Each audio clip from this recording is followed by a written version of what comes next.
Hello दोस्तों, भारतीय कृषि के इस वीडियो में मैं शिवानी आप सभी का हार्दिक स्वागत करती हूँ। भारतीय कृषि यानी कि इंडियन एग्रीकल्चर के इस वीडियो को आगामी यूपी आरओ की प्रीलिम्स परीक्षा को ध्यान में रखते हुए बनाया गया है। तो जितने भी इम्पोर्टेंट टॉपिक हैं एग्जाम से रिलेटेड वो सारे के सारे इस एक वीडियो में कवर हो जाएंगे। तो वीडियो को पूरा लास्ट तक देखिएगा और साथ ही जो भी क्वेश्चंस पूछे जाएं उनके आंसर्स जरूर कमेंट कीजिएगा। और एक इंफॉर्मेशन देना चाहती हूँ कि यूपी पीसीएस 1 के द्वारा एक 20 दिवसीय प्रोग्राम चलाया जा रहा है। इसका रजिस्ट्रेशन 3 जुलाई से शुरू है और बैच 5 जुलाई से प्रारंभ होगा। तो अगर आप इंटरेस्टेड हैं इस 20 दिवसीय कार्यक्रम को ज्वाइन करने के लिए तो आप इस नीचे दिए गए नंबर पर व्हाट्सएप कांटेक्ट कर सकते हैं। नंबर है 9415950206।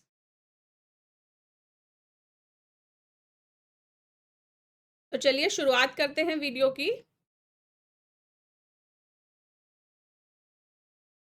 तो भारतीय कृषि के बारे में कुछ इंपॉर्टेंट फैक्ट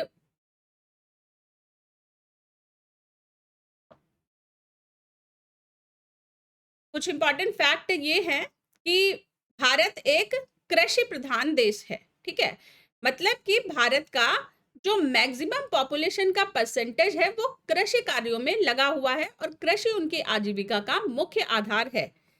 और भारत की 58% आबादी प्रत्यक्ष या अप्रत्यक्ष रूप से कृषि पर निर्भर है। प्रत्यक्ष का मतलब क्या है? प्रत्यक्ष का मतलब है कि डायरेक्टली वो मतलब भूमि का स्वामित्व है किसी के पास, ठीक है, और वो डायरेक्ट इन्वॉल्व है कृषि कार्यों में। अप्रत्यक्ष रूप से ये मतलब है कि उसको सपोर्ट करने के लिए भी लोग, कृषि कार्यों को सपोर्ट करने के लिए भी लोग अपना श्रम दान करते हैं। ठीक है, तो डायरेक्टली या इनडायरेक्टली 58% लोग कृषि कार्यों पर निर्भर रहते हैं। और आंकड़ों के अनुसार 2022 में 58% लोग आजीविका के लिए कृषि पर निर्भर है। ठीक है, तो ये डेटा है, याद रखिएगा। नेक्स्ट देख लेते हैं कि कृषि के प्रकार क्या क्या होते हैं। कृषि कितने प्रकार की होती है? तो एक तो होती है निर्वाह कृषि और दूसरी होती है वाणिज्यिक कृषि। ठीक है, तो निर्वाह कृषि में दो तरह की कृषि होती है। एक तो होती है गहन कृषि और दूसरी होती है आदिम निर्वाह कृषि। ठीक है, और वाणिज्यिक कृषि में होती है रोपड़ कृषि, मिश्रित कृषि और वाणिज्यिक कृषि। ठीक है, तो वाणिज्यिक कृषि मतलब कमर्शियल एग्रीकल्चर, जो कि वाणिज्य के पर्पज से नकदी फसलों के उत्पादन के लिए मुख्यतः नकदी फसलों का उत्पादन वाणिज्यिक कृषि में किया जाता है। ठीक है, तो जिनसे ज्यादा से ज्यादा लाभ हो। और निर्वाह कृषि जो जीवन यापन और आजीविका के लिए किया जाए। ठीक है, आदिम निर्वाह कृषि के फिर से दो प्रकार होते हैं। एक तो होता है स्थानांतरित कृषि। इसे अलग अलग भागों में अलग अलग नाम से जाना जाता है।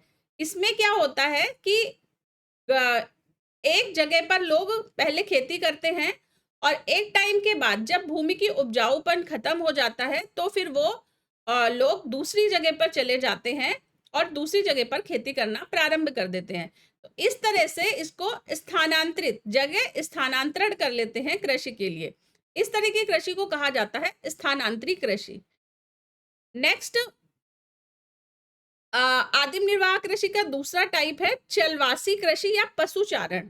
ठीक है, तो आपने जैसे देखा होगा कि पशुपालन भी कृषि के साथ में किया जाता है, मतलब छोटे स्केल पर कृषि की जाती है और उसी के साथ ही एडिशनली पशुपालन भी किया जाता है।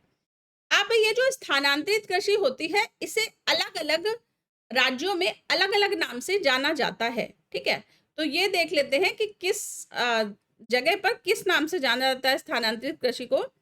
तो उत्तर पूर्वी भारत में इसे झूम कृषि के नाम से जाना जाता है। ठीक है, झूम खेती।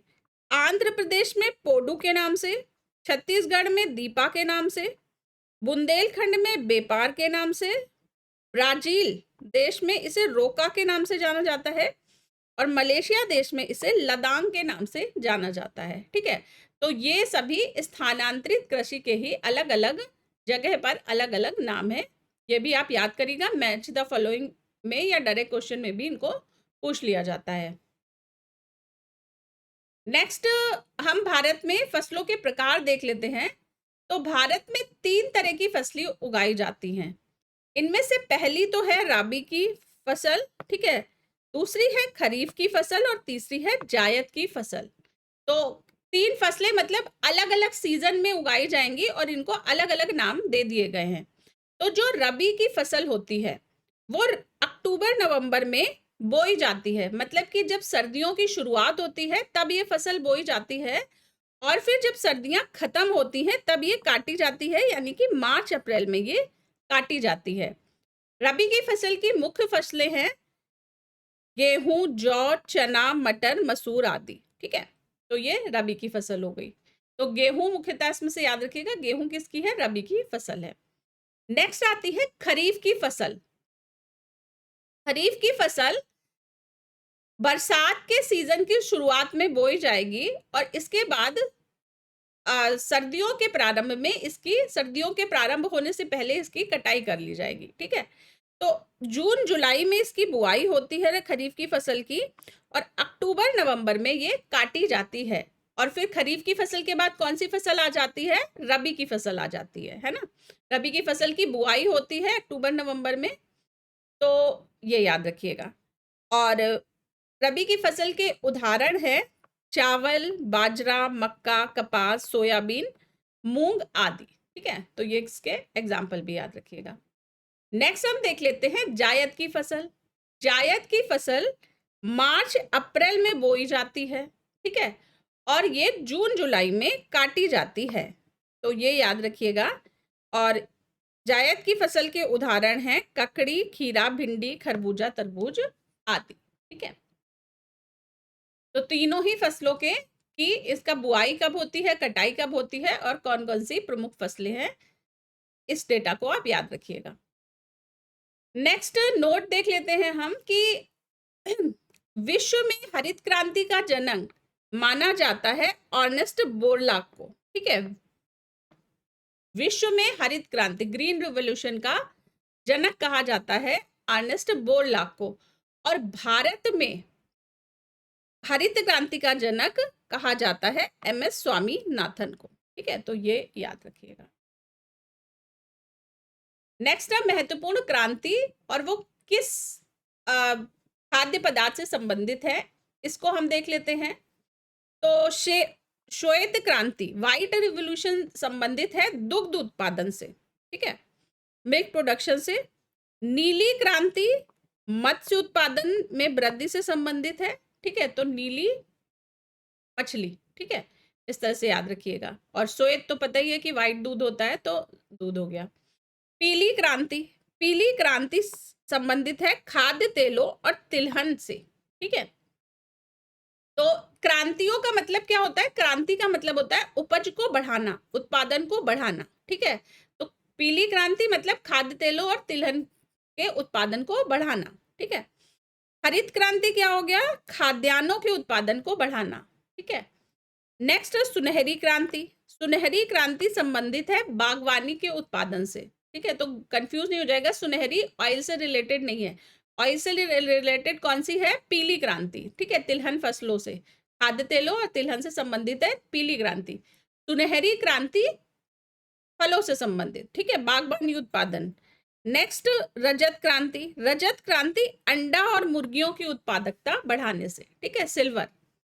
नेक्स्ट धूसर क्रांति, धूसर क्रांति या भूरी क्रांति भी इसको कहते हैं, ये है संबंधित उर्वरक उत्पादन से।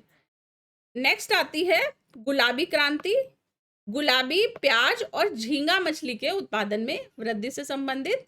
और काली क्रांति, तो काला क्या होता है, पेट्रोल डीजल, तो पेट्रोल, खनिज तेल, कोयला, एथेनॉल उत्पादन में वृद्धि से संबंधित, ठीक है।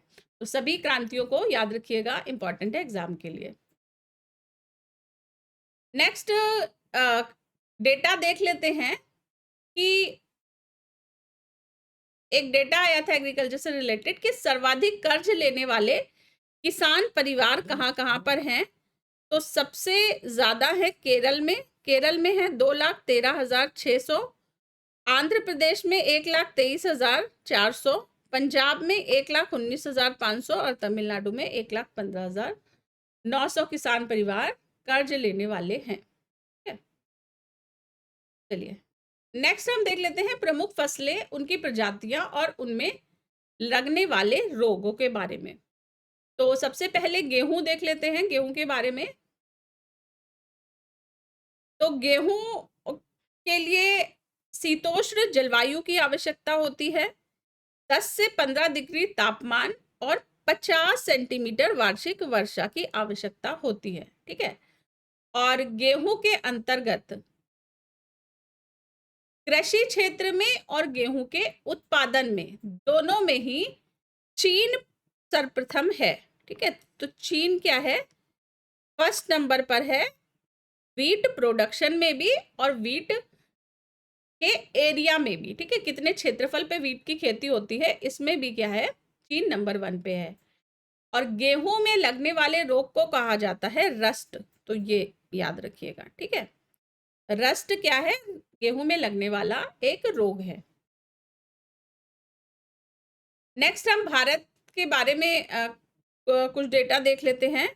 तो भारत में उत्तर प्रदेश गेहूं के उत्पादन में सबसे अग्रणी राज्य है और गेहूं में एक ग्लूटेन नाम का प्रोटीन पाया जाता है। इसी कारण से जो अगर गेहूं के आटे को आप पानी मिला दे तो वो चिपचिपापन आ जाता है उसमें, ये ग्लूटेन के कारण ही आता है। नेक्स्ट गेहूं की एक प्रजाति देख लेते हैं। तो गेहूं की प्रजाति है राज 3077। ठीक है, राज 3077 क्या है, गेहूं की प्रजाति है।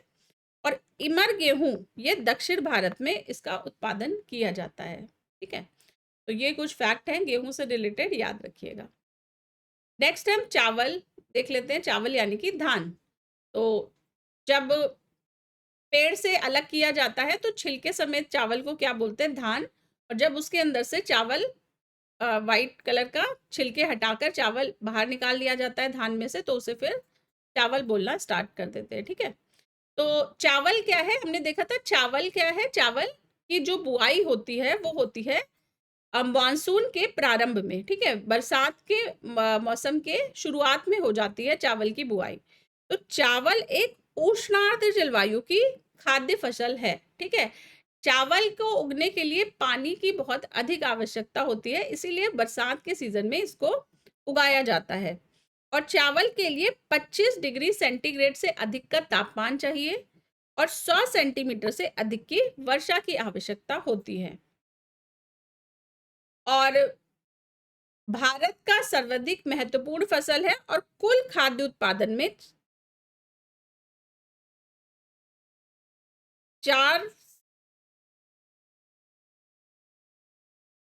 4.3% हिस्सा है। ठीक है, ये पॉइंट है, 4.3% हिस्सा किसका है, चावल का है। ठीक है,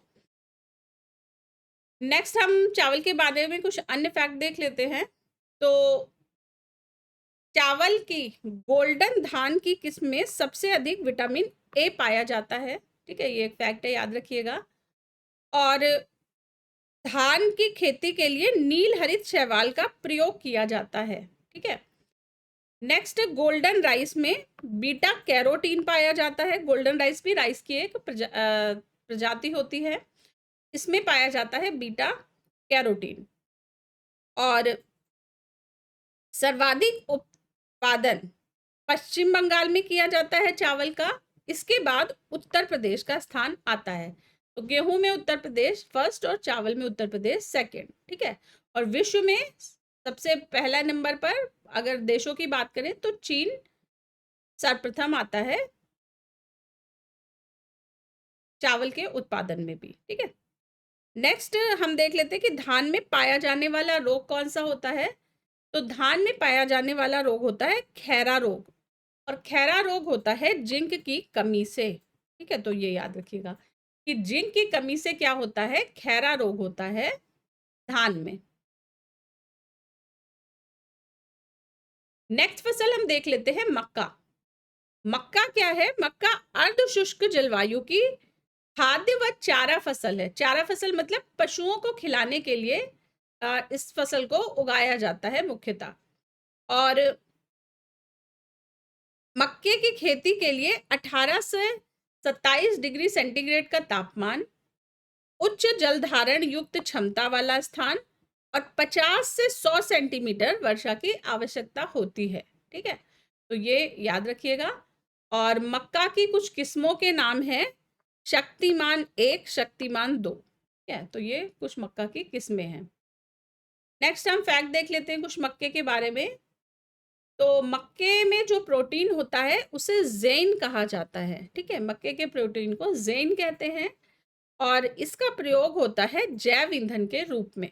ठीक है, और आंध्र प्रदेश में सबसे सर्वाधिक उत्पादन होता है मक्के का, और विश्व में मक्के का उत्पादन सर्वाधिक होता है अमेरिका में। ठीक है, तो अमेरिका में होता है। और मक्का रबी खरीफ जायद तीनों ऋतुओं की फसल है। ठीक है, तो ये इंपॉर्टेंट पॉइंट है, याद रखिएगा कि रबी खरीफ और जायद तीनों ऋतुओं में ही मक्के को उगाया जा सकता है।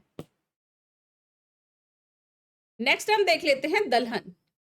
तो दलहन में सबसे अधिक योगदान चना और उसके बाद अरहर का है भारत में। ठीक है, चना और उसके बाद अरहर का स्थान है। नेक्स्ट कुछ फैक्ट देख लेते हैं। तो दलहन के बारे में मध्य प्रदेश प्रथम स्थान पर है दलहन उत्पादन में। ठीक है, और मटर की पत्ती विहीन प्रजाति का नाम है अपर्णा। तो ये फैक्ट भी है, याद रखिएगा। और उत्तर प्रदेश में सबसे अधिक चना होता है बुंदेलखंड में, और भारतीय दलहन अनुसंधान संस्थान स्थित है कानपुर में। ठीक है, तो ये कुछ फैक्ट्स हैं दलहन से रिलेटेड, ये याद रखिएगा। नेक्स्ट हम तिलहन देख लेते हैं।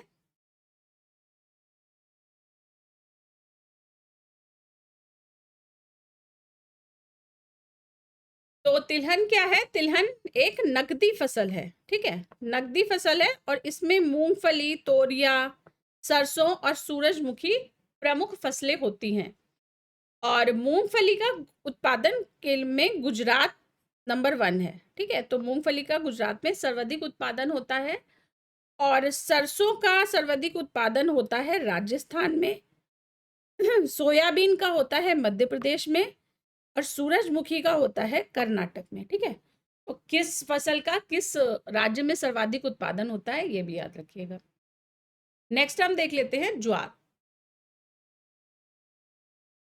तो ज्वार उष्णकटिबंधीय खाद्य फसल है। ठीक है, 40 सेंटीमीटर की वर्षा चाहिए, 25 से 32 सेंटीग्रेड का तापमान चाहिए ज्वार की खेती के लिए, और ये शुष्क क्षेत्रों में ही उगाया जाता है। ठीक है, नेक्स्ट इंपॉर्टेंट चीज देख लेते हैं कि यूपी में ज्वार खरीफ की फसल है, जबकि दक्षिण भारत में रबी और खरीफ दोनों की फसल होती है। ठीक है, तो ये फैक्ट है, याद रखिएगा। और ज्वार का सबसे ज्यादा उत्पादन करने वाला राज्य है महाराष्ट्र। ठीक है, तो कहाँ पर ज्वार सबसे ज्यादा उगाई जाती है? महाराष्ट्र में। नेक्स्ट कुछ इंपॉर्टेंट फैक्ट देख लेते हैं। तो उत्तर प्रदेश में कृषि निर्यातक क्षेत्र है लखनऊ, सहारनपुर और आगरा। आलू निर्यातक जोन है आगरा। बकरी की जमनापारी क्या है? जमनापारी एक बकरी की नस्ल का नाम है। और झुलसा नामक रोग होता है आलू में। ठीक है, झुलसा नामक रोग होता है आलू में। तो ये कुछ इंपॉर्टेंट फैक्ट है, तो एक एक करके ये सारे अच्छी तरह से ये लर्न कर लीजिएगा। ठीक है, और किसान बही योजना की शुरुआत हुई थी 1992 में। ठीक है, तो ये याद रखिएगा। और पहले दूध संघ की स्थापना लखनऊ में की गई थी। ठीक है, और ललित किसकी किस्म है? किस फसल की किस्म है? तो ललित अमरूद की एक किस्म का नाम है। और अंगोरा अंगोरा बकरी किसके लिए प्रसिद्ध है? ऊन के लिए प्रसिद्ध है। ठीक है, ये याद रखिएगा। और सर्वाधिक चना उत्तर प्रदेश में कहाँ पर होता है? बुंदेलखंड में होता है। और नेक्स्ट फैक्ट है कि नाबार्ड की स्थापना हुई थी 12 जुलाई 1982 में शिवरमन समिति की अनुशंसा पर, और नाबार्ड का मुख्यालय है मुंबई में। ठीक है, तो ये फैक्ट है, याद रखिएगा। नेक्स्ट, उत्तर प्रदेश को कितने कृषि जलवायु क्षेत्रों में बांटा गया है? तो उत्तर प्रदेश को 9 कृषि जलवायु क्षेत्रों में बांटा गया है। ठीक है, तो ये भी इंपॉर्टेंट फैक्ट है, याद रखिएगा। नेक्स्ट हम देख लेते हैं भारत में जोतों का आकार। तो जोतों का आकार भारत में 5 तरह से कैलकुलेट होता है। पहला है सीमांत जोत, जो कि 1 हेक्टेयर से कम का होता है। छोटी जोत 1 से 2 हेक्टेयर का। अर्ध मध्यम 2 से 4 हेक्टेयर जोत। मध्यम 4 से 10 हेक्टेयर। बड़ी जोत 10 हेक्टेयर से अधिक की। ठीक है, तो ये जोतों का आकार है। तो इनका एरिया और इनका कितना परसेंटेज ये अवेल करती हैं भारत में, ये भी याद रखिएगा। तो सबसे अधिक जो भारत में जोते हैं वो सीमांत जोते हैं, जो कि 1 हेक्टेयर से कम क्षेत्रफल के एरिया में होती हैं। ठीक है, नेक्स्ट हम देख लेते हैं, नेक्स्ट फसल देख लेते हैं कपास। तो कपास उष्ण और उपोष्ण कटिबंधीय नगदी फसल है। ठीक है, ये याद रखिएगा। कपास के लिए 60 से 85 सेंटीमीटर की औसत वार्षिक वर्षा चाहिए। और कपास का रेशा कहाँ से प्राप्त होता है? बीज से प्राप्त होता है। ठीक है, तो ये याद रखिए। नेक्स्ट हम देख लेते हैं कि कपास के उत्पादन के बारे में कुछ फैक्ट। तो कपास के उत्पादन में भारत में गुजरात और महाराष्ट्र को प्रथम और द्वितीय स्थान प्राप्त है। ठीक है, तो हाईएस्ट प्रोडक्शन कपास का होता है गुजरात में, उसके बाद महाराष्ट्र में। और कपास को श्वेत स्वर्ण भी कहा जाता है। ठीक है, व्हाइट गोल्ड के नाम से भी इसको जाना जाता है। और गन्ना, कपास, जूट, तंबाकू, ये सभी नकदी फसलों के अंतर्गत आते हैं। ठीक है, तो ये याद रखिए, नकदी फसलें गन्ना, कपास, जूट और तंबाकू। नेक्स्ट हम देख लेते हैं फसलों के सिंचित क्षेत्र। तो ये फ्लो चार्ट देख लीजिएगा आप, गेहूं, तिलहन, गन्ना और चावल के रिस्पेक्टिव सिंचित क्षेत्र दे रखे हैं। नेक्स्ट हम देख लेते हैं कुछ महत्वपूर्ण बोर्ड और उनकी स्थिति। तो कॉफी बोर्ड स्थित है बेंगलुरु में। रबर बोर्ड स्थित है कोट्टायम, केरल में। चाय बोर्ड कोलकाता में। तंबाकू बोर्ड गुंटूर, आंध्र प्रदेश में। अंगूर प्रसंस्करण बोर्ड यह स्थित है पुणे, महाराष्ट्र में। राष्ट्रीय मत्स्यिकी है हैदराबाद में। और मसाला बोर्ड स्थित है कोच्चि, जो कि केरल में एक शहर है। ठीक है, तो ये सभी इंपॉर्टेंट बोर्ड और उनकी स्थिति है, याद रखिएगा। नेक्स्ट हम देख लेते हैं महत्वपूर्ण वैज्ञानिक अध्ययन के बारे में। तो टर्म्स देख लेते हैं और वो किस खेती से संबंधित है, इनके बारे में हम देख लेते हैं। तो विटिकल्चर नाम आता है, विटिकल्चर। विटिकल्चर संबंधित है अंगूरों के उत्पादन से। पिस्सीकल्चर संबंधित है मछली पालन की क्रिया से। सेरीकल्चर यह रेशम उत्पादन के लिए, रेशम उत्पादन से संबंधित है। ठीक है, तो रेशम के कीटों का पालन सेरीकल्चर कहलाता है। हॉर्टिकल्चर बागवानी फसलों जैसे फल और सब्जियों आदि के उत्पादन से संबंधित। एपीकल्चर, एपीकल्चर संबंधित है मधुमक्खी पालन से। ठीक है, शहद के लिए मधुमक्खी पालन से। फ्लोरिकल्चर, फ्लोरी फूलों से। ठीक है, जैसे फ्लावर तो फूल। सिल्वीकल्चर वन के संरक्षण और संवर्धन से। ठीक है, वर्मी कल्चर, वर्मी केंचुआ के पालन से। ठीक है, नेक्स्ट ओलेरीकल्चर, ओलेरीकल्चर संबंधित है पौष्टिक शाक सब्जियों की कृषि से। मोरीकल्चर रेशम कीट हेतु शहतूत की कृषि से। ठीक है, तो ये याद रखिएगा। नेक्स्ट हम देख लेते हैं भारत के प्रमुख कृषि संस्थान।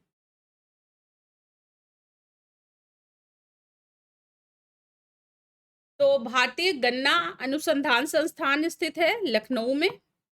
भारतीय चीनी संस्थान स्थित है कानपुर में। केंद्रीय आलू अनुसंधान संस्थान यह स्थित है शिमला में। केंद्रीय भेड़ प्रजनन फार्म यह स्थित है हिसार में। हिसार हरियाणा राज्य के अंतर्गत एक शहर है। विश्व मौसम विज्ञान संस्थान यह स्थित है जेनेवा में। ठीक है। खाद्य एवं कृषि संगठन, खाद्य एवं कृषि संगठन का मुख्यालय स्थित है रोम में। ठीक है, रोम इटली में। अंतरराष्ट्रीय चावल अनुसंधान संस्थान का मुख्यालय फिलीपींस में। राष्ट्रीय केला अनुसंधान संस्थान का मुख्यालय त्रिची तमिलनाडु में। राष्ट्रीय डेयरी विकास बोर्ड का मुख्यालय आनंद गुजरात में। ठीक है। और भारतीय दलहन अनुसंधान संस्थान यह स्थित है कानपुर में। ठीक है। तो ये सभी भारत के प्रमुख कृषि संस्थान और उनके सेंटर या मुख्यालय हैं, ये याद रखिएगा। नेक्स्ट हम देख लेते हैं भारत की महत्वपूर्ण स्थानांतरित कृषि। तो स्थानांतरित कृषि को किस राज्य में किस नाम से जाना जाता है, ये हम देख लेते हैं। तो ओडिशा में स्थानांतरित कृषि को जाना जाता है कमान या व्रंगा या पामा डर्बी के नाम से। ठीक है। पश्चिमी घाट में कुमारी के नाम से, उत्तर पूर्वी घाट में झमुक के नाम से, मध्य प्रदेश में पोंडू या पेंडा के नाम से, मध्य प्रदेश में बेवार और डहिया के नाम से, बस्तर जिले में दीपा के नाम से, दक्षिण भारत में जारा या एरका के नाम से, मध्य प्रदेश में वीरा या मशान, राजस्थान में बलरा और हिमाचल प्रदेश में इसे खील के नाम से भी जाना जाता है। ठीक है। तो ये स्थानांतरित कृषि और उनके अलग अलग नाम हैं राज्यों से संबंधित, इनको भी याद कर लीजिए। नेक्स्ट हम देखते हैं भारत में सिंचाई। तो भारत की जो सिंचाई है वो मुख्यतः मानसून पर निर्भर है। ठीक है, मानसून पर निर्भर है। और भारत में सिंचाई सुनिश्चितता के लिए कई तरह की सिंचाई योजनाएं चलाई गई हैं। तो इनमें से 3 तरह की सिंचाई योजनाएं हैं। पहली है वृहद सिंचाई योजना, जो कि 10,000 हेक्टेयर या उससे अधिक कृषि योग्य भूमि के लिए चलाई जाती है। मध्य सिंचाई परियोजना 2,000 से 10,000 हेक्टेयर तक कृषि योग्य भूमि इसमें शामिल होती है। और लघु सिंचाई परियोजना जिसमें 2,000 हेक्टेयर से कम की कृषि भूमि टारगेट की जाती है। ठीक है। तो वृहद, मध्यम, लघु, इनकी रेंज भी याद रखिएगा। वृहद की 10,000 हेक्टेयर से ज्यादा, मध्यम की 2,000 से 10,000 हेक्टेयर और लघु की 2,000 हेक्टेयर से कम। ठीक है। तो ये एरिया भी इंपॉर्टेंट है, याद रखिए। नेक्स्ट, भारत में जितनी भी कुल कृषि योग्य भूमि है, इसका लगभग 47.6% भूमि सिंचित भूमि की श्रेणी के अंतर्गत आती है। ठीक है, मतलब कि कुल भूमि का 43.6% भूमि पर सिंचाई की आवश्यकता पड़ती है। और दूसरा फैक्ट, इंपॉर्टेंट फैक्ट है कि नहरों द्वारा सर्वाधिक सिंचाई होती है उत्तर प्रदेश में। ठीक है, उत्तर प्रदेश में नहरों द्वारा सर्वाधिक सिंचाई होती है, ये फैक्ट याद रखिएगा। तो सिंचाई भी कई तरह से होती है, जैसे कि नहरों द्वारा, नलकूपों द्वारा, ठीक है, अलग अलग स्रोतों से। तो यूपी में नहरों द्वारा सबसे अधिक, ये याद रखिए। नेक्स्ट, पशुओं के प्रमुख रोग हम देख लेते हैं। तो पशुओं के प्रमुख रोग, इनका कारण और कौन से पशु इस रोग से प्रभावित होते हैं। तो पहला रोग है खुरपका या मुंहपका। यह एक वायरस के कारण यह रोग होता है और पालतू पशुओं में यह रोग देखने को मिलता है। नेक्स्ट है नील जिह्वा रोग। ठीक है, यह वायरस के कारण होता है और भेड़, बकरी, भैंस में यह रोग देखने को मिलता है। नेक्स्ट है पोकनी। पोकनी वायरस के कारण गाय, भैंस और भेड़ में। गला घोटू, गला घोटू होता है जीवाणु के कारण गाय और भैंस में। ठीक है। गिल्टी रोग, गिल्टी रोग जीवाणु के कारण होता है बकरी, घोड़ा और गाय में। लंगड़ा बुखार जीवाणु के कारण होता है गाय और भैंस में। ठीक है। थनैला रोग होता है जीवाणु के कारण, सभी पालतू पशु का इसमें थन प्रभावित होता है, ठीक है। निमोनिया, निमोनिया जीवाणु के कारण गाय, भैंस, भेड़, बकरी में। चेचक जीवाणु के कारण होता है गाय, भैंस, भेड़ और बकरी में। क्षय रोग जीवाणु के कारण गाय, भैंस, बकरी में। मिल्क फीवर जीवाणु के कारण गाय में होता है। जॉन रोग कैल्शियम की कमी से होता है गाय, भैंस और बकरी में। और संक्रमण या गर्भपात जीवाणु की वजह से होता है गाय, भैंस, बकरी, सुअर, ठीक है। तो ये याद रखिएगा पशुओं के प्रमुख रोग। नेक्स्ट हम देख लेते हैं कि भारत में रेशम कितने प्रकार का होता है। तो भारत में मुख्यतः 4 प्रकार का रेशम का उत्पादन किया जाता है। इसमें से पहला है टसर रेशम, दूसरा है इरी रेशम, तीसरा शहतूत और चौथा मूंगा रेशम, ठीक है। टसर रेशम का उत्पादन झारखंड में किया जाता है मुख्यतः। इरी रेशम का मुख्यतः असम में। शहतूत रेशम का उत्पादन मुख्यतः कर्नाटक में। और मूंगा रेशम का उत्पादन मुख्यतः असम में किया जाता है, ठीक है? तो ये इंपॉर्टेंट फैक्ट है रेशम के बारे में, याद रखिए। नेक्स्ट कुछ फैक्ट देख लेते हैं। तो पहला है कि कीटों में यकृत नहीं होता, ठीक है, लेकिन लार ग्रंथियां कीटों में पाई जाती हैं। तो ये एक फैक्ट हो गया। नेक्स्ट है कि धान के पौधे में तना छेदक से बनता है, ठीक है। धान के पौधे में जो तना बनता है वो छेदक से बनता है, ये एक फैक्ट है। नेक्स्ट है कि माहू सरसों की फसल का प्रमुख कीट है, ठीक है। तो माहू क्या होता है, कीट होता है जो कि सरसों की फसल में लगता है। नेक्स्ट फैबरीन रोग मधुमक्खी में लगता है, ठीक है। फैबरीन रोग किससे संबंधित है, मधुमक्खी से। नेक्स्ट है कि नेक्स्ट फैक्ट है कि लाख लाख एक पदार्थ होता है जिसका उपयोग मुख्यतः चूड़ियों वगैरह को बनाने में किया जाता है। तो लाख में 68% रेजिन होता है, ठीक है। लाख में 68% रेजिन पाया जाता है। और दूसरा फैक्ट है कि शहद में 78% तक शर्करा पाई जाती है, ठीक है। शुगर कंटेंट 78% तक रहता है शहद में। नेक्स्ट फैक्ट है कि भारत में टिड्डियों का प्रवेश राजस्थान से होता है, ठीक है। तो ये फैक्ट है, याद रखिएगा। तो टिड्डियां क्या करती हैं, टिड्डियां फसल को नुकसान पहुंचाती हैं और ये झुंड के झुंड में आती हैं। और भारत में इनका प्रवेश होता है राजस्थान की साइड से, ठीक है। तो पश्चिमी साइड से प्रवेश करती हैं।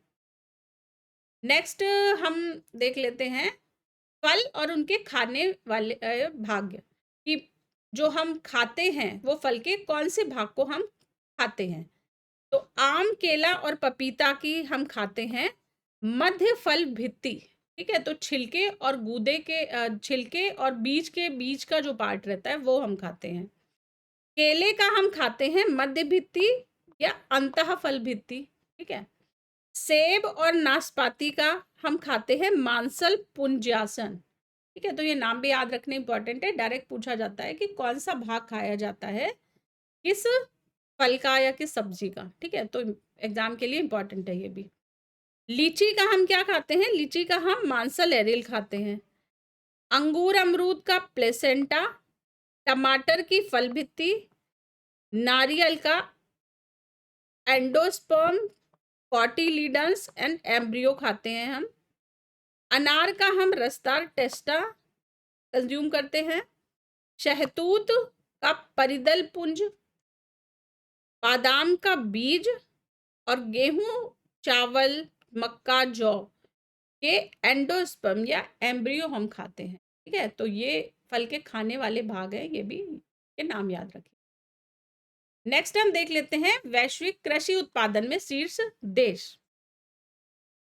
तो कौन सी फसल के उत्पादन में कौन सा देश शीर्ष है, ये देख लेते हैं। तो दलहन में, मेनली आप याद रखने हैं तो सारे याद कर लीजिए, पर टॉप तो पता होना ही चाहिए, ठीक है। फर्स्ट नंबर पे कौन आता है? तो दलहन में भारत फर्स्ट नंबर पे, फिर पोलैंड, फ्रांस, स्पेन और मोजाम्बिक। मूंगफली में चीन फर्स्ट पे, भारत सेकंड पे, उसके बाद नाइजीरिया, सूडान और अमेरिका। चावल में चीन फर्स्ट, इंडिया सेकंड, और उसके बाद बांग्लादेश, इंडोनेशिया और वियतनाम।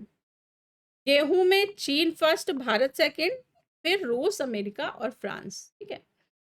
नेक्स्ट मक्का में अमेरिका फर्स्ट, चीन सेकंड, फिर ब्राजील, अर्जेंटीना और यूक्रेन का नंबर आता है। जूट के उत्पादन में भारत फर्स्ट है, बांग्लादेश सेकंड है, और उज्बेकिस्तान थर्ड, चीन फोर्थ और नेपाल फिफ्थ नंबर पे। आलू के उत्पादन में चीन फर्स्ट, भारत सेकंड, फिर यूक्रेन और फिर अमेरिका। नेक्स्ट सूरजमुखी के उत्पादन में यूक्रेन फर्स्ट, रूस सेकंड, अर्जेंटीना थर्ड और चीन फोर्थ नंबर पर। गन्ना के उत्पादन में ब्राजील फर्स्ट, भारत सेकंड और चीन थर्ड, फिर पाकिस्तान और फिर थाईलैंड। सेब के उत्पादन में चीन फर्स्ट, तुर्की सेकंड, इसके बाद अमेरिका, पोलैंड और भारत। मसालों के उत्पादन में भारत फर्स्ट, इथोपिया सेकंड, फिर बांग्लादेश और फिर तुर्की।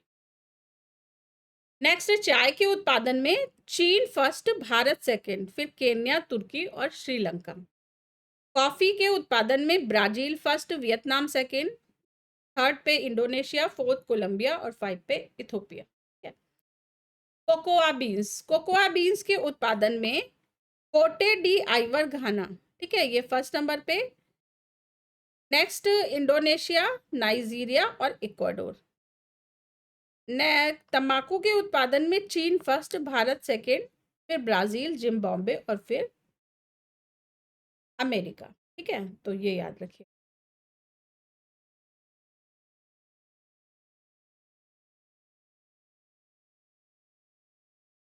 नेक्स्ट हम देख लेते हैं सब्जियों में रंग या कड़वापन का कारण।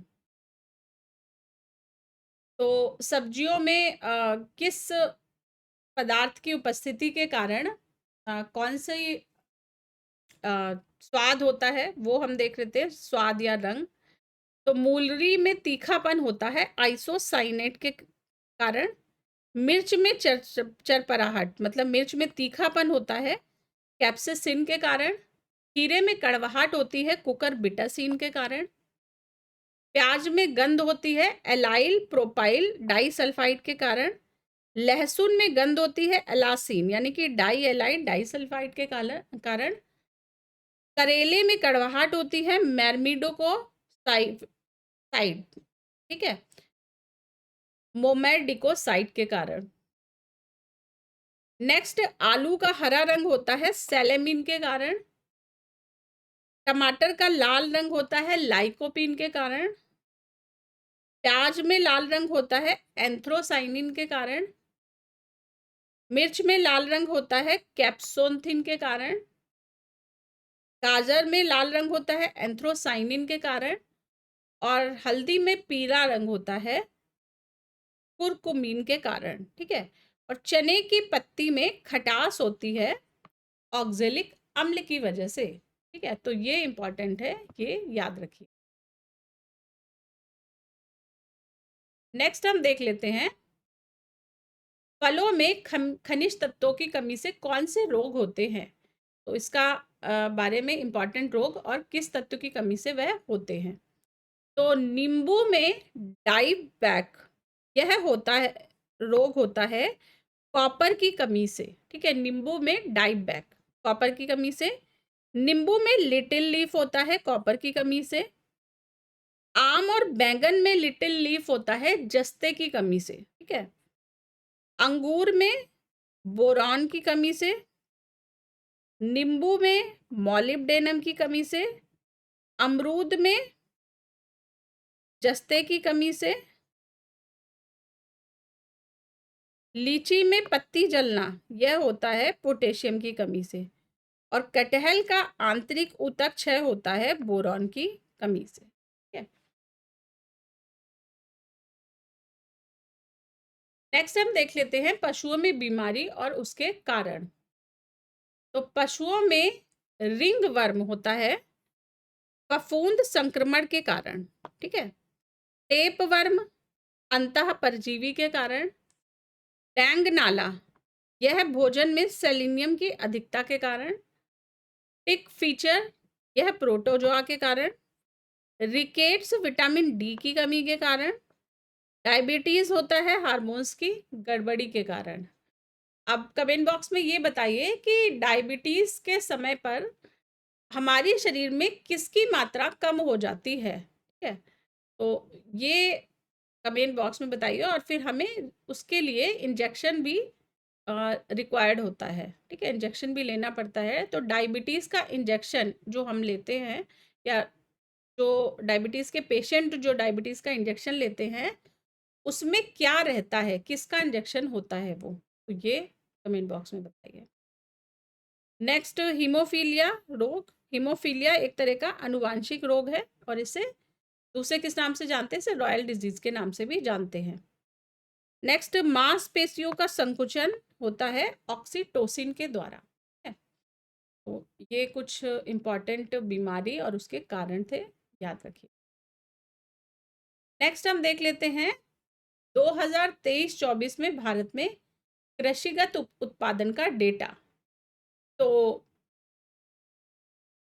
फसल और उनमें फसलों का उत्पादन किस राज्य में, कौन से टॉप 3 स्टेट्स हैं जिनमें उन फसलों का उत्पादन होता है। तो पहले नंबर पर आता है चावल। चावल के उत्पादन में तेलंगाना फर्स्ट नंबर पर, उत्तर प्रदेश सेकंड नंबर पर और थर्ड नंबर पर पश्चिम बंगाल, ठीक है। तो डेटा चेंज हो चुका है, ये याद रखिएगा कि 2023-24 का डेटा है। तेलंगाना इसमें फर्स्ट नंबर पे है राइस प्रोडक्शन में, ठीक है। उत्तर प्रदेश सेकंड पे ही बना रहा है, लेकिन वेस्ट बंगाल जो है वो थर्ड नंबर पर आ गया। नेक्स्ट, गेहूं के उत्पादन में उत्तर प्रदेश फर्स्ट नंबर पे रही है, मध्य प्रदेश सेकंड पे और पंजाब थर्ड नंबर पे। मक्का के उत्पादन में कर्नाटक फर्स्ट, बिहार सेकंड और मध्य प्रदेश थर्ड। अनाज के उत्पादन में, अनाज में कर्नाटक फर्स्ट और मध्य प्रदेश सेकंड, ठीक है। नेक्स्ट, चने के उत्पादन में, चने में Madhya Pradesh second, Madhya Pradesh first, Maharashtra second और राजस्थान थर्ड नंबर पर आता है। नेक्स्ट, तुअर यानी कि अरहर के उत्पादन में, अरहर के उत्पादन में कर्नाटक फर्स्ट नंबर पर, महाराष्ट्र सेकंड नंबर पर और उत्तर प्रदेश थर्ड नंबर पर आता है। नेक्स्ट हम तिलहन के बारे में देख लेते हैं। अभी हमने खाद्यान्नों के बारे में देखा, खाद्यान्नों में हमने चावल, गेहूं, मक्का, अनाज, चना और तूर के बारे में देख लिया। और तिलहन में हम देखते हैं मूंगफली सबसे पहले। तो मूंगफली में गुजरात सबसे फर्स्ट नंबर पर, उसके बाद राजस्थान और उसके बाद मध्य प्रदेश थर्ड नंबर, ठीक है। रेपसीड या सरसों के उत्पादन में राजस्थान फर्स्ट, उत्तर प्रदेश सेकंड और मध्य प्रदेश थर्ड। सोयाबीन के उत्पादन में मध्य प्रदेश फर्स्ट, महाराष्ट्र सेकंड और राजस्थान थर्ड नंबर पर आता है। नेक्स्ट, अन्य नकदी फसलें देख लेते हैं। तो गन्ना के उत्पादन में उत्तर प्रदेश फर्स्ट नंबर पर, महाराष्ट्र सेकंड और कर्नाटक थर्ड नंबर पर आता है। और कपास के उत्पादन में गुजरात फर्स्ट, महाराष्ट्र सेकंड और तेलंगाना थर्ड नंबर पर आता है। तो ये एग्रीकल्चर की क्लास यहीं पर ख़त्म करती हूँ मैं। और अगर आपको इसका पीडीएफ चाहिए तो आप जो वीडियो की शुरुआत में व्हाट्सएप नंबर बताया गया था, उस व्हाट्सएप नंबर पर कॉल कर लें या एक मैसेज ड्रॉप कर दें तो आपको रिप्लाई दिया जाएगा। तो आई होप कि क्लास आपको पसंद आई होगी। क्लास को रिवाइज कर लीजिएगा और इसके प्रॉपरली नोट्स बनाकर इनको अच्छी तरह से मेमोराइज कर लें। तो क्लास को मैं यहीं पर ख़त्म करती हूँ।